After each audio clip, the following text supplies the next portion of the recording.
If you do notice fraudulent activity on any of your accounts, it's important to identify it and notify your bank immediately, because the longer you wait, it's like the more and more of you there become.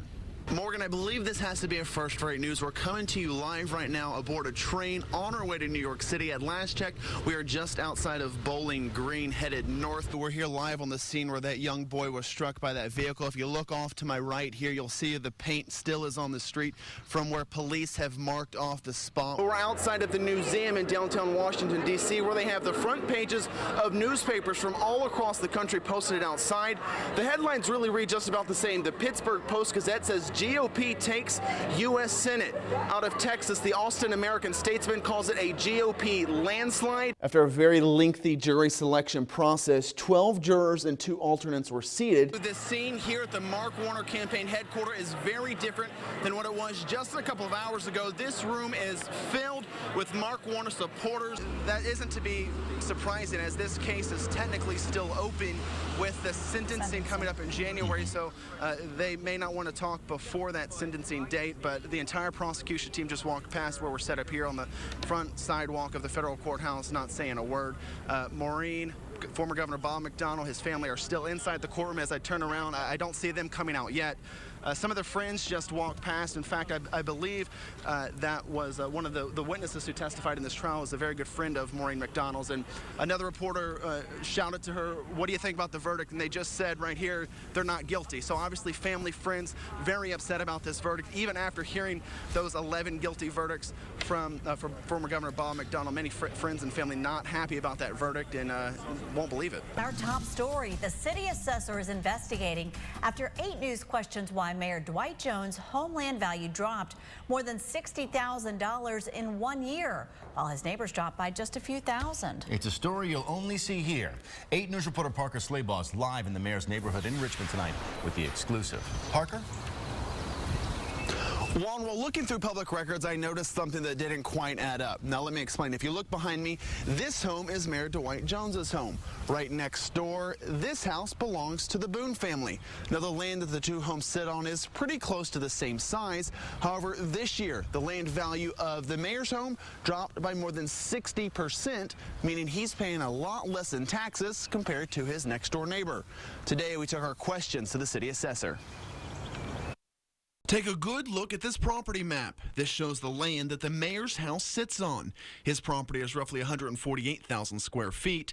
This property belongs to the Boones, the mayor's next door neighbors. It's smaller at roughly 139,000 square feet. So whose property do you think would be worth more? According to city records last year, the mayor's land value was $104,000. The Boone's $97,000. But this year that all changed. The Boone's property value drops to $95,000, but the mayor's home, his property, plummeted to $40,000. Looks like it's not right to me. So I appreciate you bringing it to our attention, and I really do. The mayor's assessment has been certified and has even been billed to the mayor. Oh, he's already made his first half payment. With a much lower tax assessment, that means the mayor's real estate tax bill would have been hundreds of dollars cheaper. We're going to investigate it. I'll have to give this to the appraisal supervisor, and we'll discuss it with the appraiser and see what the explanation is. We stopped by the mayor's office at City Hall to ask him if he knew why there was a $64,000 drop in his tax assessment. We were told by the mayor's press secretary that we'd have to take those questions to the city assessor. We stopped by the Boone's house, who lives right next door to the mayor, to get their reaction. Comparing just your property to his property, that the land value drop is even?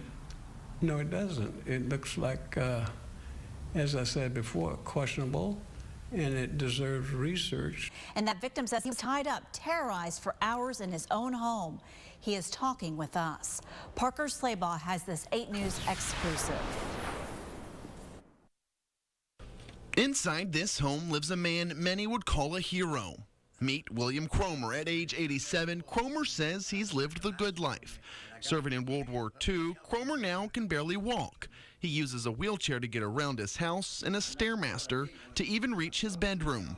The very bedroom that seemed to become a scene straight out of a horror film. I knew somebody breaking in, and I was afraid to get up. They broke to the glass in the door, and reached and unlocked the door and came on in.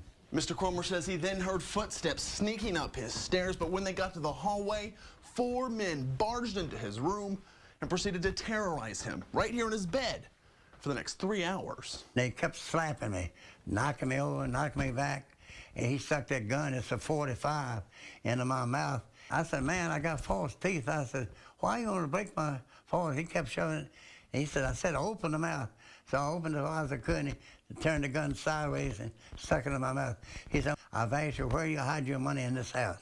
I know you got money in here. Cromer says he then started begging for his life. I said, you can see I'm a cripple. I'm almost 190 years old. I'm trying to, I'll help y'all if you want me to. Yeah.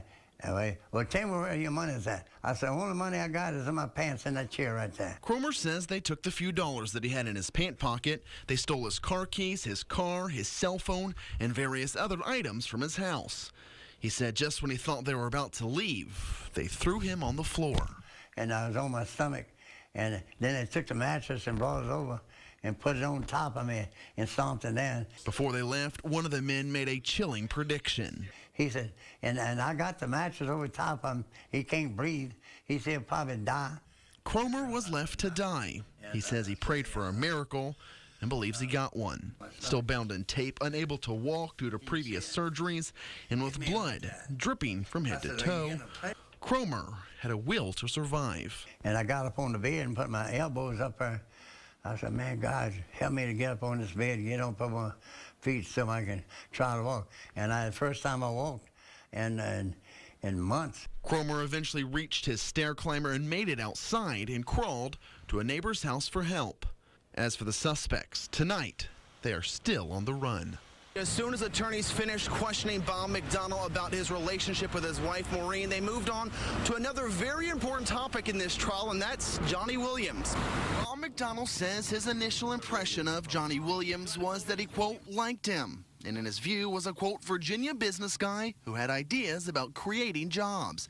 He was then asked about the $20,000 shopping spree in New York City where Johnny Williams took Maureen McDonnell to buy dresses and other purses. McDonnell says he knew nothing about it. He says he knew his wife was going shopping while they were on a business trip to New York.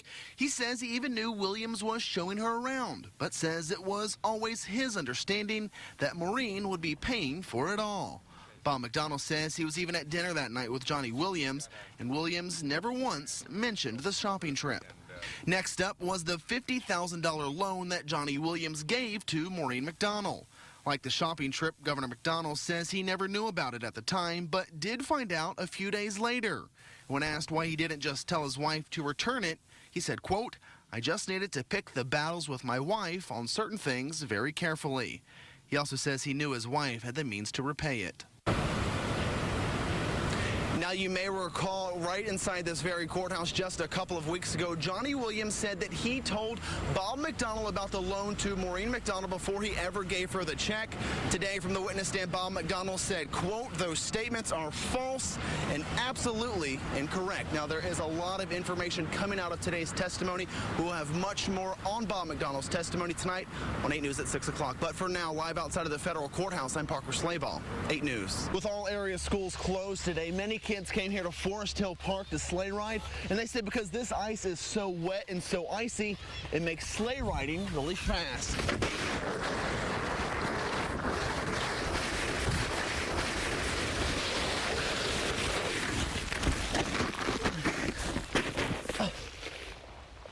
Now I'm soaked. I wasn't the only one flying down the hills here at Forest Hill Park. When snow covers these grounds, you can bet sleigh riders will be in no short supply. We have done this for the last couple snow days because it has been a lot of snow. Michaela Clark says her favorite part about sleigh riding is racing her friends. She says this snow is perfect for a good race. It can go faster, and then you don't know where you're going, and it's fun. But for some, just going down a steep hill isn't quite enough. We got to build a ramp, and we went over a couple of times. Even if that is just a little scary for Mom. And delivery.